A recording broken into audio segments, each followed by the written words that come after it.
ஆதி துணை ஆதியே துணை ஆதியை அறிய குருவே துணை. மரளி கைதீண்டா சாலை ஆண்டவர்கள் மெய்மதம் மெய்மன ஞானம். பொறுத்தில் நின்றிட இழுத்து விழுங்கும் பொங்கு மாங்கடலின் சுழல் போனவர் மீண்டு இங்கு வந்திலர் போதை கண்ணி மனம் இதே. எல்லோருக்கும் நமஸ்காரம். இவ்விரிபுவன வேதமாமரைகளின் அதிகாரண செழுங்கலை கருவூலத்து ஆண்டவர்கள் திருவாயுரை விரிப்பு. இந்த மெய்ப்பாதை வேறு வேதம் ஆசான் திருமேனி. வேதத்தை ஓதினாலே புண்ணியம். வேதங்கள் பூராவும் தித்திக்குது. திருமறை குரு பெருமான். திருமறை குரு தீன் திருமேனியர். திருமறை குரு பெருமான். திருமறை குரு தீன் திருமேனியர். வேத ஏட்டில் எழுதியுள்ளதை படிப்பதன் பயன் இறைவனை காண்பதுதான். தலைவன் தன்னை அறிந்தவனே குலத்தோன் என்று திருவேதம் உமக்கு உரைக்கச் சொன்னது எம்மை என்ற நமது தெய்வமோர்களின் உத்தரவின்படி நமது தெய்வமோர்கள் என்றென்றும் திருமறை குருபெருமானாக விளங்கி கொண்டிருக்காங்க. அப்போ அந்த தெய்வ திருமறையிலிருந்து யமனை வென்ற திருமறையின் சிறப்புகளை ஒவ்வொன்றாக படித்து தரிசனம் செய்து வருகிறோம். அதன்படி இன்றைக்கு நான் எடுத்துக்கொண்ட பகுதி நம்முடைய ஆதி மான்மியத்திலிருந்து ஒரு பகுதியினை எடுத்துக்கொண்டேன். அந்த பகுதியானது பன்னெடுங்கால நன்னெடுஞ்சீரின் இன்னெடும் பவிசு இதயமேடேறி உதயம் செய்து ஒளிப்பரவி மறுவ வரும் அகமிய மகான்மிய மாமரை வேதங்களினுடைய நீதி விதி ஆதி மூலம் துவங்கி காரணகாரிய வித்து விளைவு வகிர்ந்து செஞ்சீரேறி ஓடி வருகின்ற மான்மியம் அல்லவா? அப்போ அந்த ஆதி மான்மியம் அது செஞ்சீரேறி ஓடி வருகின்ற மான்மியம். அது பன்னெடுங்காலிருந்து ஆரம்பித்து இவ்வளவு நாமங்களை சுமந்து கொண்டு வருகின்ற அந்த ஆதி மான்மியத்திலிருந்து அந்த ஜீவசிம்மாசன பருவத்திலிருந்து பிரசங்க பகுதி ஒன்றினை எடுத்துக்கொண்டேன். அப்போ இந்த பிரசங்க பகுதியில் நமக்கு தெய்வமோர்கள் அந்த யமபடரை மாற்றுகின்ற செயலை பற்றி எவ்வளவோ கிரந்தங்களில் பல ராகரகமாக சொல்லி வைத்திருக்கின்றார்கள் என்பதை நம்ம முதலாக தரிசனம் செய்தோம் அல்லவா? திருமஞான குறள் 9வது திருவாக்கியம். அதன்படி அந்த திருமறையாக விளங்கி கொண்டு நமது தெய்வமோர்கள் திருமறையாக விளங்கி கொண்டு நமக்கு வருகின்ற அந்த யமபடர் அச்சத்தினை எவ்வாறு திருமறையாக விளங்கி கொண்டு நமக்கு அதை மாற்றி வைக்கின்றார்கள், அதனை மாற்றி அந்த சிவன்பதியில் எப்படி ஆக்கி வைக்கின்றார்கள் திருமறையாக விளங்கி கொண்டு என்பதை இந்த பிரசங்க பகுதியில் அற்புதமாக நமக்கு எடுத்து வழங்கியிருக்காங்க. முதல்ல வாசகங்களை படித்து தரிசனம் செய்யலாம். பிரம்மோதய மைவழிச்சாலை ஆண்டவர்கள் செஞ்சீரேறி ஓடி வருகின்ற மான்மியம். ஜீவ சிம்மாசன பருவம் திருப்பத்தூர் கோட்டை சுவர் அருகில் நின்று செய்த பிரசங்கம். பக்கம் எண் 287. சாதிகளின் கர்த்தாவே,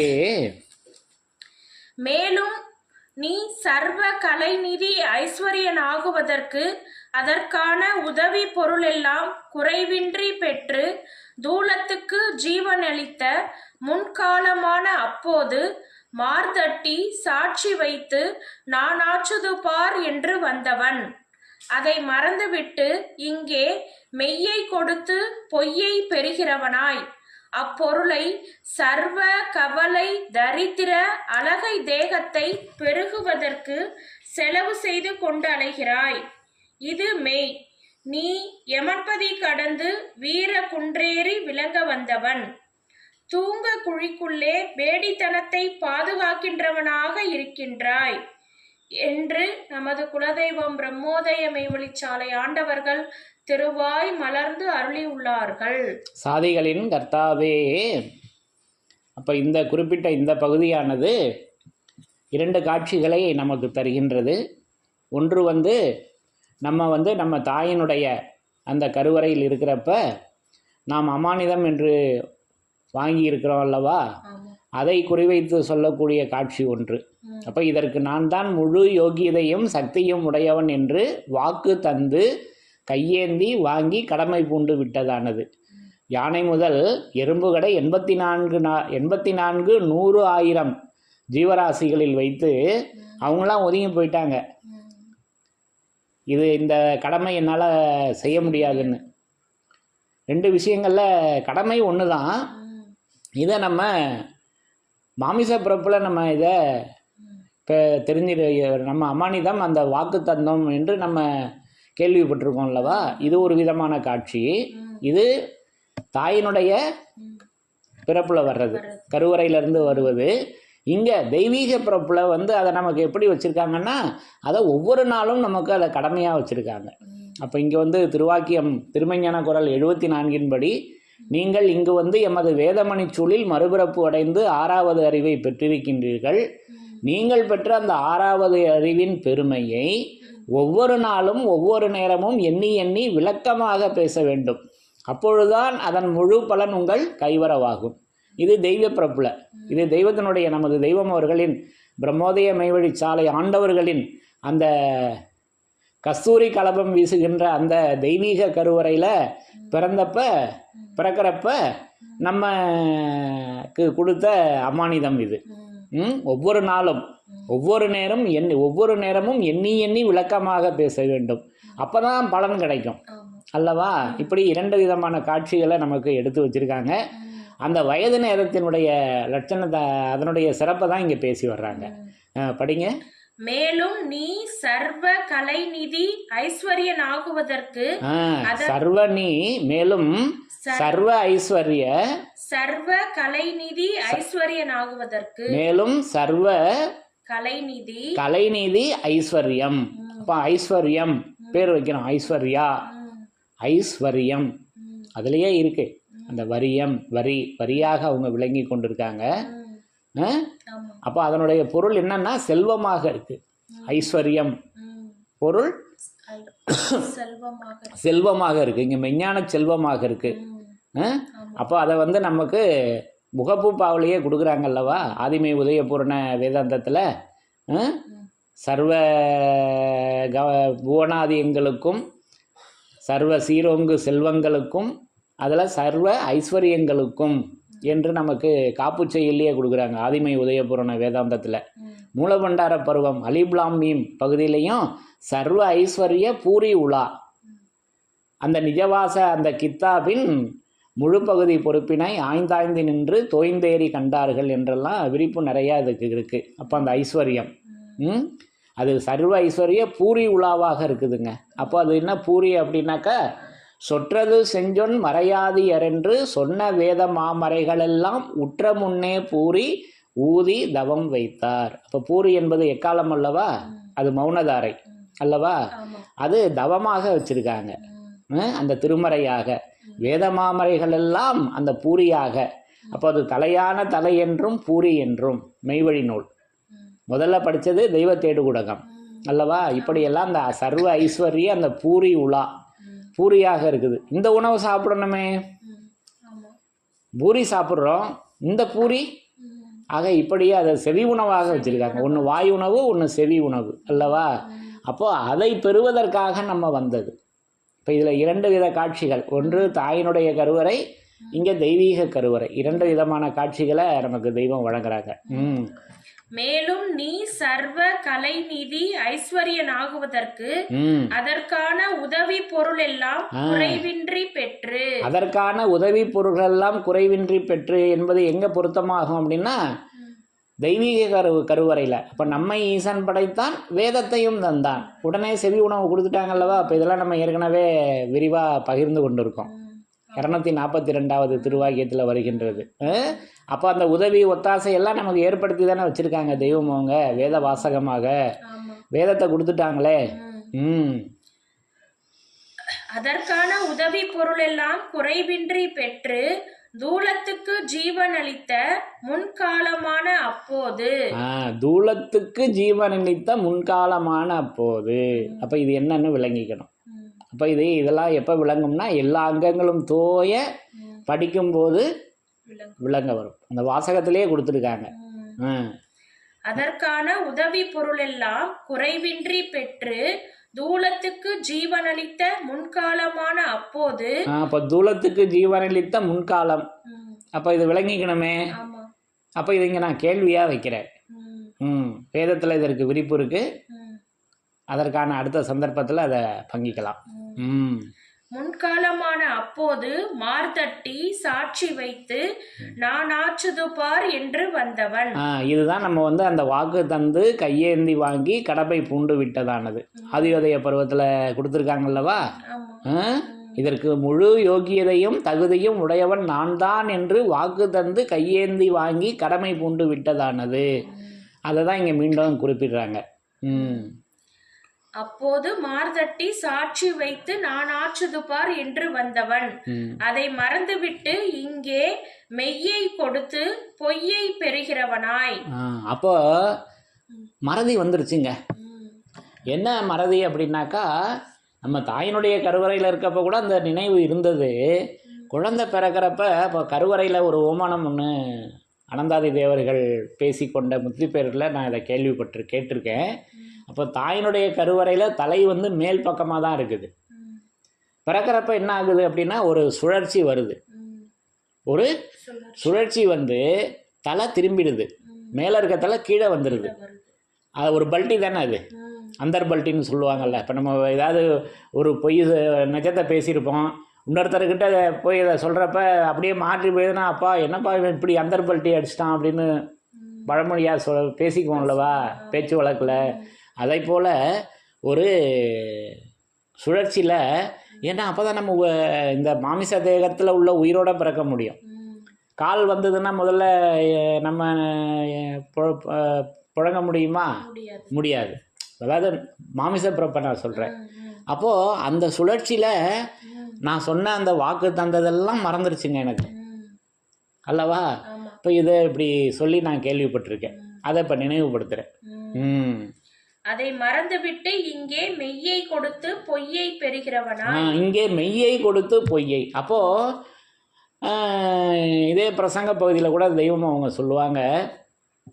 அந்த தையற்கடை பாட்ஷா அந்த ராவுத்தர் கேட்பார், அசலான இது நகல் வேலை செய்தவர்களுக்கு நகலாக தானே எல்லாமே வரணும், அப்போ அதுக்கு மட்டும் அசல் வந்துடுதே, எமன் அசலாக வந்துடுறாரே அப்படின்னு அவர் கேட்குறப்ப அதுக்கு தெய்வம் அவங்க விளக்கம் கொடுப்பாங்க. அந்த அருள்வர்ஷிப்பு, அசல் வேலை செய்வதற்கே நிஜமான வயது நேரத்தை நீ கொடுத்துருக்க, நகல் வேலையில் நீ ஈடுபட்டதுனால, இந்த மனிதன் ஈடுபட்டதுனால யமன் வந்து அசலாக வந்துடுறான் அப்படின்னு அந்த திருவாக்கியத்தை நிறைவு செய்வாங்க. ஆனால் நம்ம அப்போ அதில் அசல் எது செய்கிறோம் அப்படின்னாக்கா, அதை நம்ம ஏற்கனவே போனோம், இதில் கூட படிச்சிருக்கோம். நம்முடைய வீண் விளையாட்டு ஆடம்பர வரவினுக்கு செலவிடும் நிஜமான வயது நேரம். அப்போ நம்ம செலவு பண்ணுறது நேரம் வந்து பொய்யல்ல, நிஜம். அப்போ இங்கே மெய்யை கொடுத்து என்பது எப்படி வருதுன்னா நம்முடைய காலம். அப்போ நம்முடைய காலம், நம்முடைய வயது எதற்கு தெய்வம் கொடுத்தாங்க? இறைவன் எதற்கு கொடுத்தாங்க? வீசியே வயதனைத்தும் வேதம் முழுதும் ஓது என விண்டது சொல்லத்தகுவதோ தனித்திருப்பாடல்களில், இதெல்லாம் வேதத்தின் சிறப்புகளில் படித்து தரிசனம் செய்திருக்கிறோம் அல்லவா. அப்போது அதை விட்டுட்டு நான் வீண் விளையாட்டு ஆடம்பர வரவினுக்கு செலவிடுகின்ற அந்த நிஜமான வயது நேரம், அதை தான் இங்கே வந்து அந்த மெய்யை கொடுத்து பொய்யை பெறுகின்றவனாய் என்பதை மின்னி காமிக்கிறாங்க அல்லவா. நல்லா விளங்கிக்கணும் இந்த இடத்த. இன்னொரு தடவை படிங்க. அதை மறந்துவிட்டு இங்கே மெய்யை கொடுத்து பொய்யை பெறுகிறவனாய் அப்பொருளை சர்வ கவலை தரித்திர அழகை தேகத்தை பெருகுவதற்கு செலவு செய்து கொண்டு அலைகிறாய். இதுக்கே நான் செலவு செஞ்சுக்கிட்டு இருக்கேன், இந்த தேகத்துக்கே, என்னோட மாமிச தேகத்துக்கே. இது மெய், நீ யமன்பதி கடந்து வீர குன்றேறி விளங்க வந்தவன். அப்ப இங்கதான் இது மெய் அப்படின்னு வச்சு சொல்லி இங்க அந்த யமனை கடந்து எப்படி தெய்வம் அவங்க நம்மளை மீட்பிக்கிறாங்க என்ற ரகசியத்தை உடைக்கிறாங்க. அப்ப யமன்பதி கடந்து வீர குன்றேறி விளங்க வந்தவன். சரியா? இன்னொரு படிங்க. இது மெய், நீ யமன்பதி கடந்து வீர குன்றேறி விளங்க வந்தவன். தூங்க குழிக்குள்ளே பேடித்தனத்தை பாதுகாக்கின்றவனாக இருக்கிறாய். அப்ப தூங்க குழிக்குள்ளே பேடித்தனம் என்பது என்னவாக இருக்கு? இதுதான் நமக்கு 101வது திருவாக்கியத்துல கொடுக்குறாங்க திருவருட்குறள்ல. யமனுடைய வாடை அடிப்பது தான் மனிதர்கள் உள்ளத்தில் பயமாகவும் பேடித்தனமாகவும் இருக்கிறது. 10 பேர் ஒரு பக்கமாக கூடிவிட்டால் நியாயத்தை மாற்றி பேசுவது மனித சுபாவம்.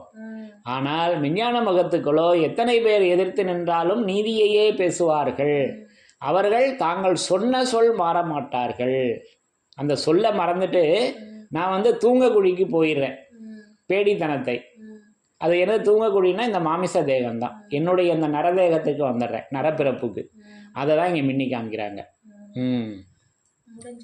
அப்போ தூங்கக்குழிக்குள்ளே பேடித்தனத்தை பாதுகாக்கின்றவனாக இருக்கின்றாய் என்று இன்னும் தொடர்ந்து பேசி வர்றாங்க. அப்போ இந்த பகுதியில் நான் விளங்கி கொண்டது, யமன்பதி கடந்து வீரக்குன்றேறி விளங்க வந்தவன். நம்மலாம் எப்படி தெய்வம் அவங்க ஆக்குறாங்கன்னா வீரக்குன்று ஏறி விளங்கணும் நம்ம. அப்போ அந்த வீரக்குன்று யாரு? எல்லாம் நமது தெய்வமோர்கள் தான். அவங்க திருவடியில் போய் சரணாகதி ஆகணும்.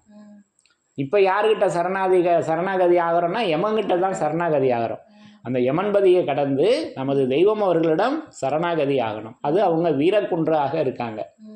அப்போ அது வீரம் தருகின்ற குன்றாக இருக்கு. அப்போ குன்று இறக்கும் இடமெல்லாம் குமரன் இருக்கும் இடம், தமிழ் கடவுள் பேசி வர்றாங்கல்லவா. அப்போ இந்த குன்று பற்றி நிறைய பேசி வர்றாங்க. நம்ம வேதத்தின் சிறப்புகள்லையும் நம்ம ஐவனத்தளிரில் படித்து தரிசனம் செய்திருக்கிறோம் அல்லவா அந்த குன்று. அப்போ அது நடந்தறியா பெருங்காட்டில் நல்வழி ஈது என வியந்து நயந்து காட்டி விடிந்ததென நமது முகம் தனை நோக்கி விளம்புகின்ற வேத குன்றை. அது என்ன வீரக்குன்றுன்னா அது விளம்புகின்ற வேத குன்று. இப்போ பள்ளிக்கூடத்தில் சேர்ந்ததும் ஆனா அதை எழுதுனதும் அதுக்கு மேலே கையை பிடிச்சி சிலேட்டு குச்சியில் எழுதுவோம் அல்லவா. வாத்தியார் அப்படி தானே பாடம் சொல்லி கொடுத்துருக்காங்க, விளம்புதல். அந்த விளம்புகின்ற வேத குன்றாக அவங்க நமது தெய்வம் அவர்கள் விளங்கி கொண்டிருக்காங்க. அப்போ விளம்புகின்ற வேத குன்றை தொடர்ந்து இருந்து நோக்கும் கால் தொல்புவியும் வானும் கொள்ளா. இப்படி அந்த வீரக்குன்று நமக்கு இருக்கு. அப்போ குன்றுடை சூழிலே நம்மை வைத்து கோதரையின்றார் நமது தந்தை என்று அனந்தாதி தேவர்கள் சாட்சி சொல்றாங்க. அவங்க வழியில வந்த நம்மளும் அதுதானே சாட்சி. அந்த சூழ், அந்த மறுபிறப்பு சூழ், அது குன்றுடை சூழ் அல்லவா. அதுல தானே இப்போ நம்ம அந்த மறுபிறப்பை மெய்யான பிறப்பை நம்ம பெற்றிருக்கிறோம். அப்போ அந்த குன்றுடை சூழிலே நம்மை வைத்து கோதரை என்றார் நமது தந்தை. அப்போ இது சூழ், மறுபிறப்பு, இதெல்லாம் நம்ம வேதத்தின் சிறப்புகளில் விரிவாக தரிசனம் பண்ணியிருக்கோம் அல்லவா. திருவருட்குறள் 70, திருமஞான குறள் 74, வேதமணி சூழ். இங்கு எமது வேதமணி சூழில் நீ பிறந்து எமது வேதமணி சூழில் நீ மறுபிறப்பு அடைந்து 6வது அறிவை பெற்றிருக்கின்றாய். அதாங்க அந்த குன்றுடை சூழ். நேராக சொல்லிட்டாங்களா வேதமணி சூழ். இப்போ இதெல்லாம் நம்ம திருவாக்கியம் 74 அதை வேதத்தின் சிறப்புகளில் இதை பற்றி நம்ம வேதநூலில் வருகின்ற இடங்கள்லாம் விரிவாக நம்ம படித்து தரிசனம் செய்திருக்கிறோம் அல்லவா. அப்போ யமன்பதி கடந்து வீரக்குன்றேறி விளங்க வந்தவன் என்று நமக்கு அந்த பட்டத்தை கொடுக்குறாங்க. அவர்கள் பெற்ற பட்டத்தையே யாரு? நமது தெய்வம் அவர்கள் அரும்பாடுபட்டு பெற்ற வாழ்வீர் யான் பெற்ற பேரனைத்தையும் பெற்று வாழ்க வாழ்க இங்கு என் போல் எல்லோருமே. இது ஆசீர்வாத பாடல் அல்லவா, தனித்திருப்பாடல்களில் கொடுக்குறாங்க. அவங்கள போலவே நம்மளையும் வாழ ஆசீர்வாதம் கொடுத்து வச்சிருக்காங்க. போதுமானவரை அணிந்து கொள்ளுங்கள் என்று ஆசீர்வாத ஒளிவாயுரையை நமக்கு இப்படி வழங்கி வைத்திருக்கிறார்கள் அல்லவா. அப்போ அது யமன்பதி கடந்து வீரக்குன்றாக நமது தெய்வம் அவர்கள் இருக்காங்க.